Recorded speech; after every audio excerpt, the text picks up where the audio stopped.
Ano ba ang Pilipino? Sino nga ba talaga tayo? At paano ba maging Pilipino? Halina tunghayan natin ang identidad ng mga Pilipino sa pamamagitan ng iba't ibang wika, kultura at edukasyon.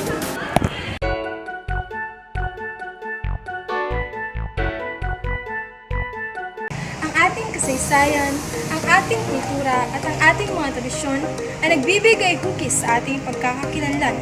Mula sa lumang sibilisasyon hanggang sa modernong panahon, ang Pilipino ay may sariling katangian.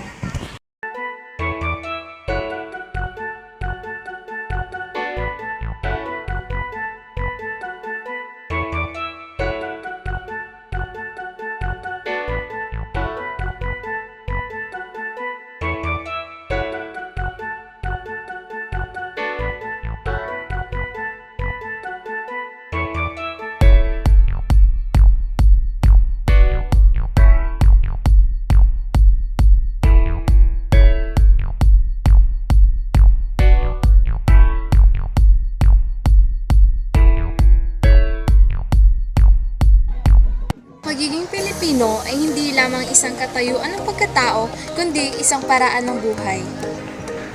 Tayo ay mayroong pagmamahal sa pamilya, paggalang sa mga nakakatanda at pagkakaisa sa panahon ng pangangailangan.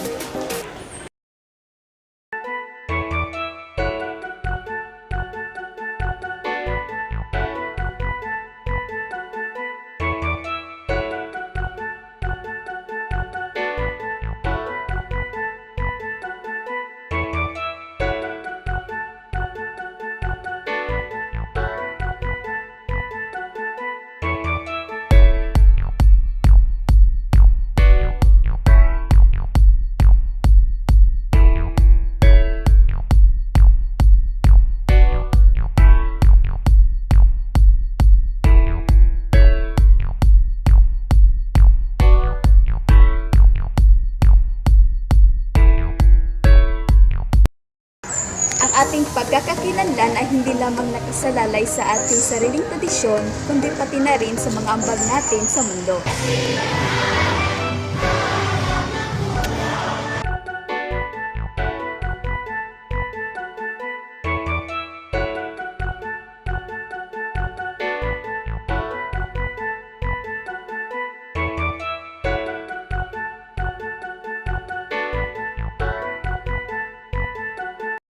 Mula sa mga siyentipiko hanggang sa mga artista, ang Pilipino ay may malaking ambag sa pag-unlad ng mundo.